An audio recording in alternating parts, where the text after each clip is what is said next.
lunatics.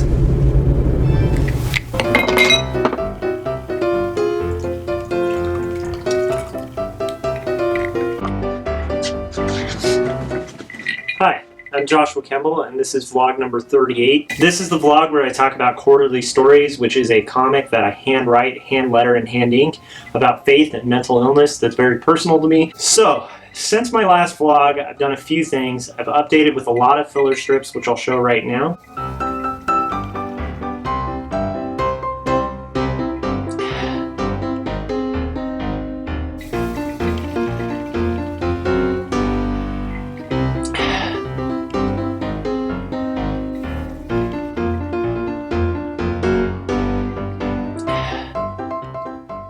And I finished page 43 of the main narrative, which I'll show you right now. Now, one of the things I'm really proud of about page 43 is that I decided to do something a little hectic. It's kind of crazy, it's kind of interesting. I actually think it's really effective. The narrative began by mentioning YouTube and then goes on to kind of tie it in with the rest of the story.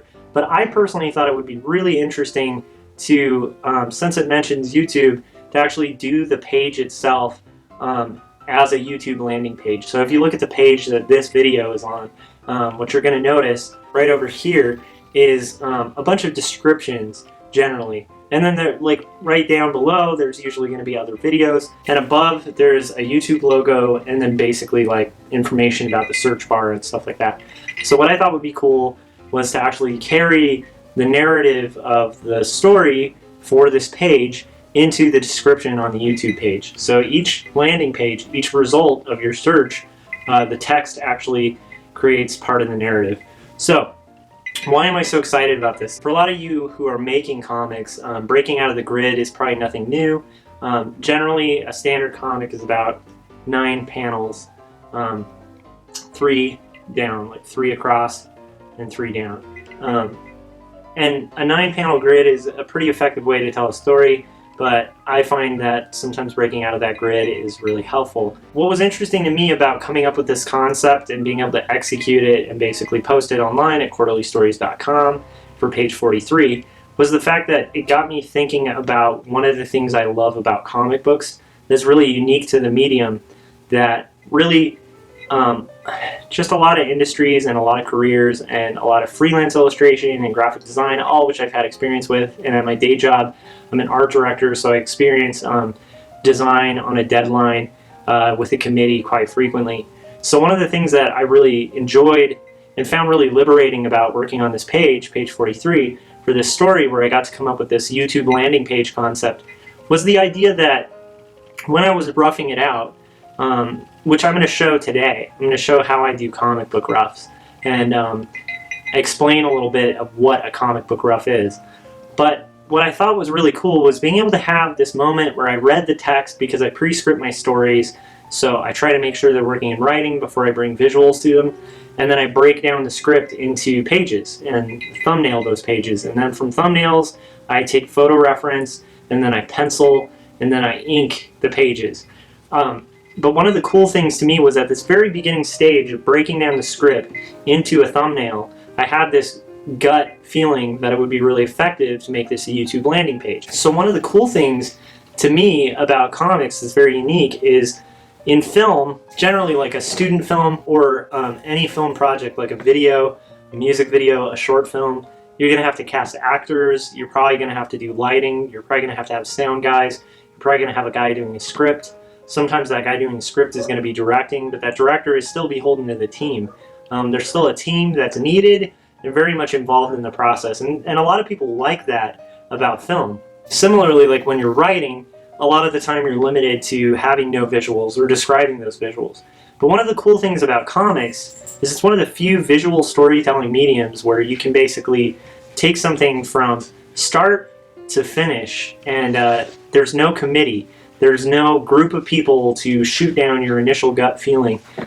Because sometimes as an artist and a designer, I think that initial gut feeling or that high concept idea can actually be the right way to go for a story. And so I'll give an example to kind of make this a little more understandable, especially for those of you who are just starting out in art and maybe just hungry to get paid for work. So one of the downsides of work that's done for profit and for pay that's not your own concept, is that, and sometimes even when it is your concept, is that when you come up with that initial idea, that your artist instinct, once you've developed this instinct to know what's going to work and what's not as a designer, it's going to get shot down. So I imagined when I was thumbnailing this, like how that would get responded to by a committee. And instantly, if a committee were looking at it or a group of people were looking at it, they'd go, A, having the narrative worked into a YouTube landing page kind of is a little confusing and may not make sense to most of the readers. We get what you're doing, but can you change it so that it's accessible to the general public? B, we really like what you're doing with the YouTube landing page, but here's the problem. The general public doesn't know what a YouTube landing page looks like. C, I like your idea, but I've got a better one. How about we do it from this approach? And then they mention whatever their idea is. And generally, like when you're working commercially, that makes sense because at that point, you're kind of a gun for hire. You're not necessarily going to have the freedom to pick what your target is and what exactly you want to achieve. One of the things I love about independent comic books and working on this project, Quarterly Stories, for myself, is that I can take an initial concept like that I feel is a really high concept idea for a page, and I can execute it, and I can start it out from thumbnail and tighten my thumbnail, and then see that little thumbnail, that little spark of an idea really become a reality, and with little interference from the outside world. So maybe it's a control thing that gets a lot of people into comics. It's the fact that, like, from the beginning to the end, at least in indie comics, you have complete control over everything. The visuals, the narrative, the art, and the thrust of the story, and the pacing and the beats. And you can try really innovative things that you want to try without really having to hear people say no. Now, is it effective? I don't know. I'd like to hear from the audience. Like, if you guys go to quarterlystories.com and check out page 43 and read it, I'm kind of curious what your thoughts are. Was it effective? Was it the best choice for the story? Maybe there was another approach. What's interesting, though, is when you open things up for the committee or for comment or for feedback, sometimes that's very valuable when it comes to, like, improving yourself as an artist. Like, I went to art school, I got my BFA, I even went back and got my MFA, so I'm used to the critting process. I've worked as a professional in the art field for over 15 years, and I'm used to hearing what to change and what to improve and seeing my work go from, like, mediocre to improved. But at the same time, there's also a level of interference with an artist that can really deconstruct and take away any thought or effort put into artwork. And it can also take away from maybe challenging the audience or trying something new. So what I know this is a long-winded talk about page 43, but I was really excited to complete this page because I think, personally, it was a higher concept way of telling that part of the story. I also feel like, personally, were I to be working for a publisher or a client, that beautiful little nugget of an idea might have been just completely quashed. And by the time it would be out, I would probably feel less ownership over the project. So that's what I like about independent comics, is the idea of ownership, the idea that when I eventually print and bind these things, that I can look at that page and I can know that was my idea and it got through. It got through, it was my authorship, and it got through. No editor cut it out. So, long-winded rant about pages. Another thing that got me really excited is what I usually do when I'm working on projects, because I work so large. You guys have probably seen, but I tend to work on a 19 by 24 page, which is pretty large. I then scan it in 4 pieces on a large format scanner, and then piece it together, and then save it as a file. But the final print size, when I finally bring these books to print, is going to be about 8.5 by 11, which is big for a comic book, but it's a standard size. It's like your standard piece of photocopy paper. So, what I usually do is I'll print out a copy of the page so that I can see what it's going to look like in a printed book, because I'm working at a little over twice the size. What I've been working on tends to be much larger than what you'll end up seeing on the final printed version. So, for me, in order to keep a perspective on how good this thing's going to look when it reproduces at a smaller size, I usually, up until about 4 months ago, would print the pages at actual size. Part of that's to keep myself motivated, part of that's so that I can reference back to previous pages and make sure my costuming is consistent, my character designs are consistent. But another reason is so I can keep myself pumped about what the final pages are going to look like. So, I had some printer issues in the past, and so I kind of abandoned doing that about 4 months ago. Today, I printed up a copy of page 43 of Quarterly Stories at size, and I was really excited because one of the reasons I work at a large scale, and you guys have seen this earlier in the video, is so that when it's down to 8.5 by 11, it has like an amount of detail and refinement that I couldn't get at actual size. So I'm going to show you guys how exciting and cool these look. And that's an 8.5 by 11 page. So when I finally get to printing this as a book, it's going to look like 2 of these, you know, when it's at a spread. And I think that's going to be really exciting. And that got me pumped again about keeping up to the point where I want to get at before printing the first 3 issues of this comic. And there it is. I'd like to get to 3 issues worth, 32-page issues of Quarterly Stories before I actually get to printing it, exhibiting, and selling it to stores. So we'll see how that goes. But today, overall, like, I worked a pretty long shift, and I feel really positive about this page and about all the pages to come of Quarterly Stories on this long journey, because this might be a graphic novel that well exceeds 100 pages at least, just to tell the story. That said, today I'm going to rough out page 44, and one thing that I have not covered in this is how to do roughs, and how I do roughs, and what I think about when I'm doing roughs and thumbnails. So basically I'm going to take you through the process and the thinking of doing thumbnails in a comic. But first, I've got a little bit of whiskey to finish, and then I will be back. Okay, so right now what I have is, I have my script, which is pre-plotted out. You can see the roughs that I did for page 43 of Quarterly Stories right here. But really quickly, I'm going to try to plot out and rough the next part of the story. So what I tend to do is, like I said, I pre-scripted the entire story before I've even drawn it. And part of why I write before I even get into drawing is when I was a younger cartoonist, I used to take the approach of just writing as I go. And one thing that ended up happening was that you'd end up with a lot of plot holes and a lot of loose threads in the storyline that didn't really tie up. So instead, what I've switched to is the good old-fashioned way of scripting out before writing my plot, and then from having my plot worked out, sending this to trusted friends and people I know who can edit. They give me tips on editing, spelling errors, etc. I refine it. I do about 2 drafts of the story afterwards, and then finally I have my final script to work from. So this is my script, and these little notes here, it's kind of weird, but what I do is I kind of block out what I want to do with the page that I have next. So it's pretty much breaking down the script into little chunks that'll be a page. And as you can see, generally, about a paragraph to like 4 sentences ends up equating to a page. So 20 pages of writing tends to be quite a lot of comic books. So anyhow, here I have the part that I left off on, and what I'm going to do is I'm going to take this, I'm going to take the writing, and I'm going to loosely work out on paper. I have like a Copic that I'm going to use to block out what I want the lighting to kind of roughly look like, and also I'm going to use it to refine and define the characters a little bit once I'm done loosely sketching.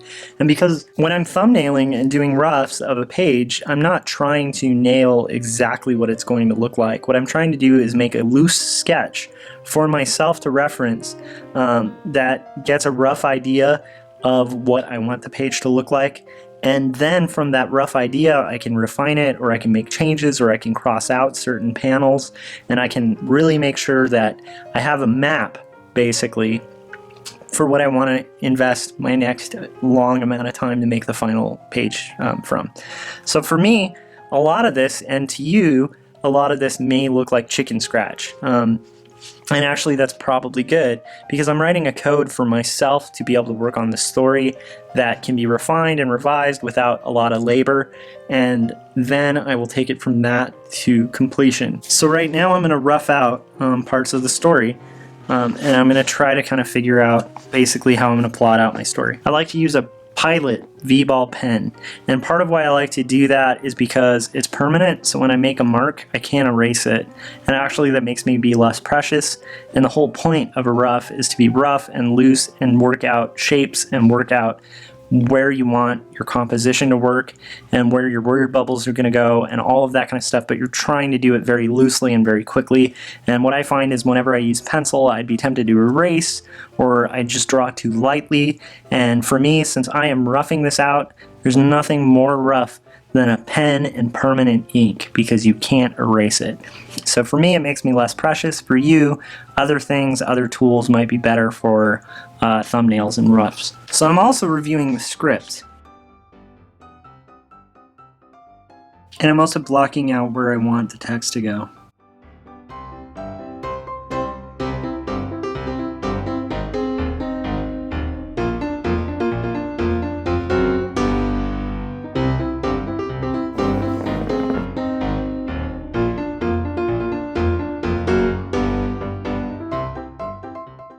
So like, this is a good example. This is going to be me with like a mile-high pile of groceries and a girl in the background on a bed.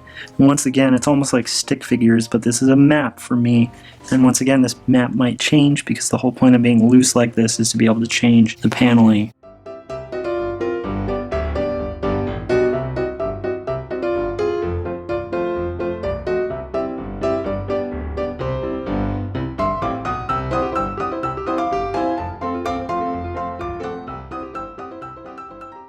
So now I have my rough idea. Basically what I have here, and it probably doesn't make a lot of sense to a reader or anything, but here it's going to be kind of me looking in shock. Here it's going to be me comforting Mai.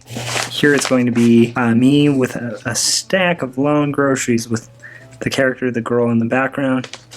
Here it's going to be scrubbing a toilet with a brush. Here it's going to be a sequence showing an artist working at his table, getting more hunched over, and the sun starting to set in the background, getting more hunched over, and now the moon has risen, being completely collapsed on the table, and it's complete blackness. And this will tie in with the story, and you guys can see it on page 44. I'll probably have more progress on the next vlog, but this is pretty much how I do my roughs. And then what I do, like I said, is use this to kind of establish lighting. Here I think it would be cool. So here there's going to be a little bit of lighting facing upwards. Here it's going to be coming down across this way. Here I think it would be cool to have it probably directional from the doorway. Probably going to need a roof.